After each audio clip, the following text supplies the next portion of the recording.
Christian parenting. Is technology out of control in your house? Are all these screens doing more harm than good? We're going to talk about it today on Family Vision. Hi, my name is Lainey Rienow. Welcome to Family Vision with my parents, Dr. Rob and Amy Rienow, strengthening families through practical, encouraging, and real conversations. Rob Rienow here with Visionary Family Ministries. Well, today we're going to talk about tech, gadgets, phones, screens, media, and this will be a multi-part conversation. So today is just a warm-up, some introductory thoughts, and in the coming weeks we will dig deeper. We'll dig deeper on warning signs for your kids, how to talk with your kids, particularly teenagers, about all this stuff. And we'll also talk about the tech side. You know, how do you set up boundaries and filters and monitoring and all of that? So today is just getting the engine started on what's a huge issue for every family these days. You know, my family as well. We're trying to navigate all of this. What does tech and media look like with a 20-year-old who's back and forth to college and with an 8-year-old on the other end? And backing up to the big picture, you know, I'm kind of a techie. I'm into gadgets. I'm a little bit of a geek, and I'm also old. I mean, I just had a birthday that, you know, that rhymes with nifty. And maybe some of you older parents, maybe some of you grew up watching Star Trek, or at least you remember the show. And it was, you know, mind-blowing technology in that show, totally futuristic. Captain Kirk could beam down to a planet, and he'd had a little thing that he could flip open, like this little communicator, just something in his hand, flip it open and punch a couple of buttons, and he could talk back to the people on the ship. It was like now everybody has a little thing in their hands with some buttons, and you could talk to anybody in the world. Or Uhura, again, I know, I'm sorry, Star Trek geeking on you here, but Uhura is in the control room, and she's holding up this computer screen that's like thin. It's almost like a piece of paper. She holds it up just in one hand. And oh my goodness, well, we have those now. That's an iPad.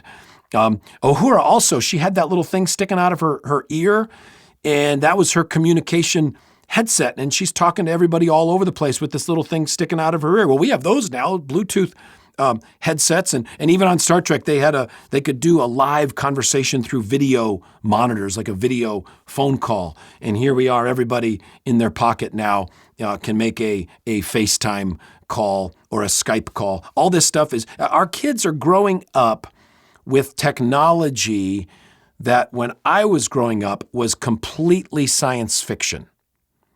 And now it's real, and even little kids have it in their pocket. Or I think about driving around when I was a teenager or college student and getting lost.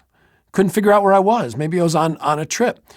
Well, option one, maybe I pull a map out of my glove compartment. Maybe, probably not.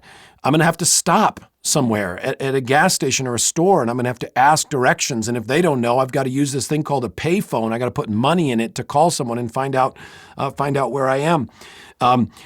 If you've never told your kids about technology when you were little, you really should. It's a super fun conversation. Explain to them how maps worked. I was even on a trip recently with my boys. We were driving back from a trip out in Pennsylvania, and I had one of those big atlases, you know, U.S. map atlases, the book with the map of each state on every page.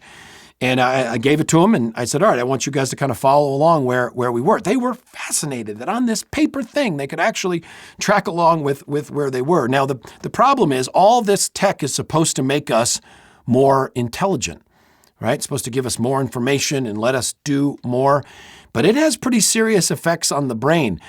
The map part of my brain, where I used to keep maps, is completely shut off now. It's completely dormant.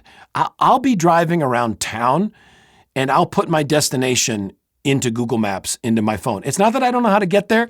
It's just that I kind of like having it on and having, I use the British voice guy to tell me where I'm supposed to go. And if there's traffic or things, I like to hear about that too. But the navigational part of my map completely shut down. Or talk to your kids about what you had to do when you were little. If you wanted to send someone a written message, okay, you want to send words to another person. What did you have to do? Well, you had to have a pen and paper and or a typewriter.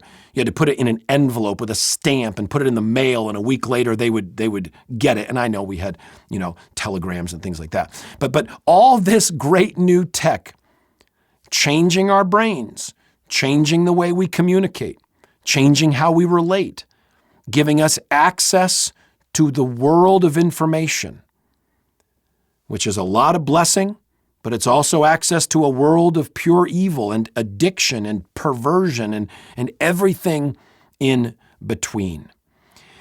So we're going to get this conversation started. Again, this is going to be multiple episodes. Today is, I guess we could call this introductory scattered thoughts on tech.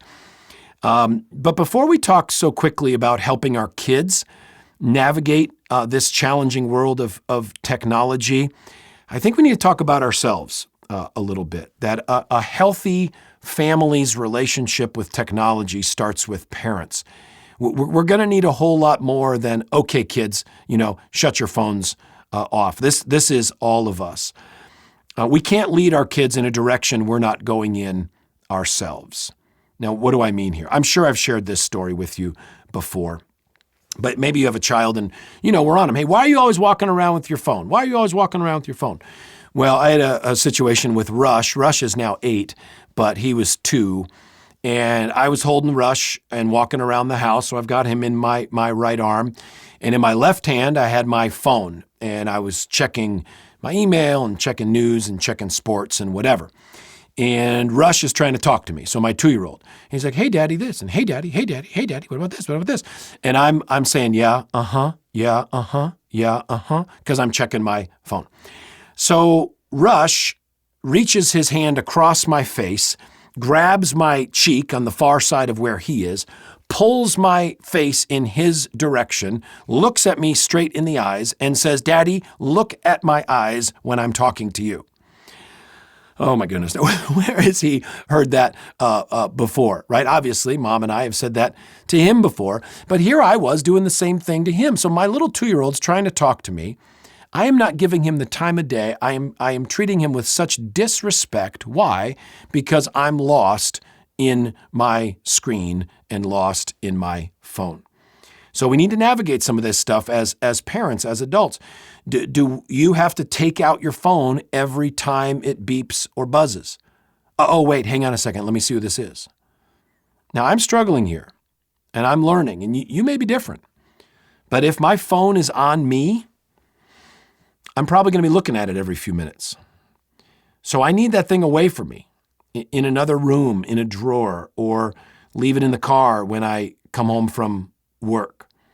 If my kids don't ever see me physically separated from that thing, why should I expect them to ever be separated from their phone?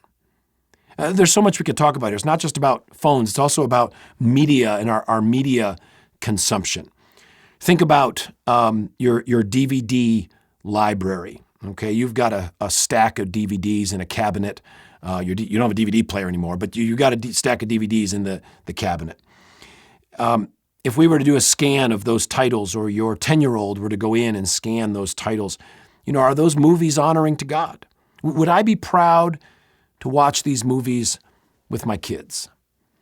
Now, you probably know Philippians 4:8. Finally, brothers, whatever's true, whatever's honorable, whatever's just, whatever's pure, whatever's lovely, whatever is commendable, if there's any excellence, if there's anything worthy of praise, think about these things. Is that scripture on your mind as it relates to you and media, you and movies, you and TV, you and music?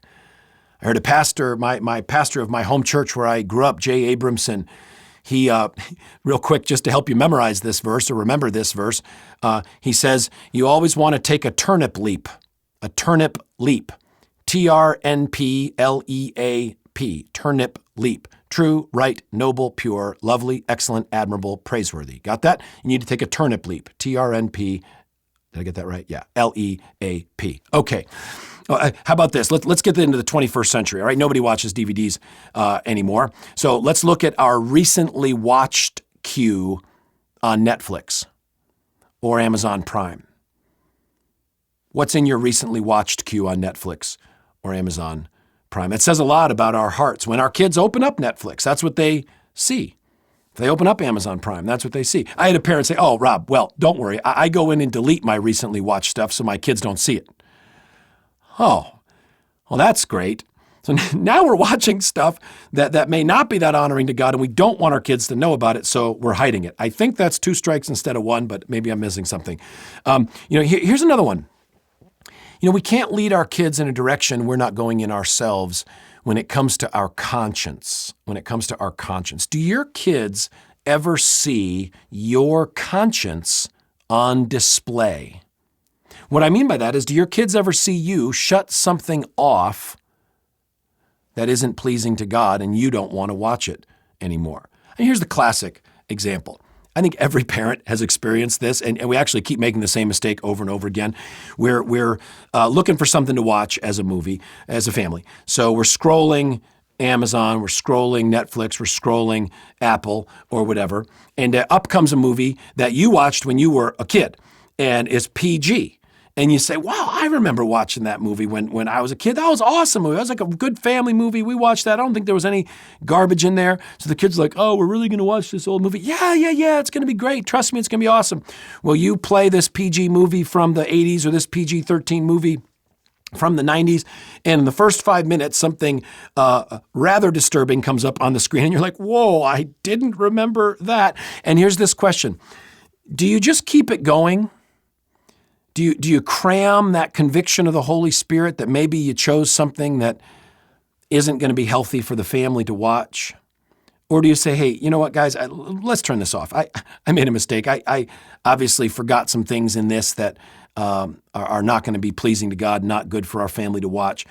It's not even going to be fun for me to watch. So let's shut it off. Let's pick something else. I'm sorry. Do your kids ever see you doing that? Well, let me ask this way. Do you ever want your kids to do that? Do you ever want them to maybe choose a show to watch that looks fine, and maybe 10 minutes into the show or the movie, a theme or a subject matter comes on that they're convicted about? Do you want them to be the kind of person who shuts it off and says, I'm not going to watch that? I want my kids to be like that. Well, they need to see us doing it. Now, we're going to continue this conversation in a couple upcoming episodes. We're going to talk practically about how to get the best out of tech and leave the junk and the unhealthy stuff behind. But I wanted to leave this with you as it relates to paying attention to how addicting these screens are for us and for our kids. I listened to an interview recently with Dr. Anna Lemke. I'm not sure I'm saying that right. It's Lembke. And I heard her interview on the Designed to Heal podcast. In fact, Amy and I are going to be guests on that podcast in the coming weeks, and we'll share that podcast episode with you. But Dr. Lemke is the head of addiction science at Stanford. And she kind of talked about Addiction 101. What is addiction and how does it come to be in our brains? And specifically, she talked about screens and phones and basically explained that when you look at this screen, not only are the lights, and the actual images getting your brain to fire off dopamine to activate this dopamine hormone, which is kind of the pleasure hormone in your brain, and it activates those pleasure centers. But other things might happen on your phone. Maybe someone likes your social media post. Will you get a hit of dopamine in the pleasure center for that? Or you watch a movie that excites your dopamine centers. But having, or that email or that text comes in, someone's thinking about me, you complete some reservation, you buy a ticket, all those things on that phone are firing off those pleasure hormones, those dopamine hormones, and activating the pleasure centers of your brain. And she explained, and this was super fascinating, and it's really basic, but I think it's easy for us to forget. She said, here's the way the brain works. The brain becomes dependent on the external source to fire the pleasure centers. to drive the pleasure center. So your brain learns, you want to feel happy, right? And your brain learns that very regularly throughout the day, it is going to get a hit of this dopamine hormone because you're going to look at your phone. And the brain learns it does not have to keep making its own dopamine and its own pleasure hormones because the source of those are going to come from outside now, not inside. So the more you get the hit from the outside source, the less your brain makes its own pleasure center hormones. So that's why you get a kid who seems to be completely bored unless they have a screen. Hey, do you want to go outside and play with your friends? No. Can I play video games? Hey, do you want to go get ice cream? No, it's fine. Can I have my phone back? Can I watch TV? That it seems like the only thing that peps them up is having this screen. Something I've said over many years is I learned I can solve any behavior problem with any child in 5 seconds. And of course, parents perk up. Oh my goodness, you can solve any behavior problem in any child in 5 seconds? Yeah, absolutely. I can give my kid an iPad. And whatever bad behavior I was dealing with is going to go away, I promise, because they are going to get sucked into the pleasure centers that are going to get activated in their brain from that iPad. So part of what we've got to navigate as parents is paying real attention to this addictive cycle, recognizing that these gizmos are actually designed by the manufacturers to create addiction, right? So that we continually go to get them for those hits. And what's happening, it's actually changing some of our brain chemistry so that we become dependent on the exterior stimulus for firing those pleasure centers. So again, that was the November 2, 2020 episode on Designed to Heal, interview with Dr. Anna Lemke. And it was very thought-provoking, convicting at the same time. I think you'd enjoy listening to it. Okay, so we have just scratched the surface here. We're going to continue this conversation. We'd love to hear from you as we unfold these future episodes on this. Maybe you've got a real specific question about tech in your family. Send it to us. Podcast@visionaryfam.com. Podcast@visionaryfam.com. If you have never taken a quick moment to give our podcast a rating, and we hope it would be a great rating, take a minute and do that right now. Whatever podcast service that you use, you don't have to type out some long review. You can just click that star rating. And when you do that, it helps other people discover the podcast. It helps other people, more and more people, get hope and help for their family from God's Word through Family Vision. So thank you, as always, for taking this time. Our relationship with you means the world to us, and we look forward to our next time together on Family Vision.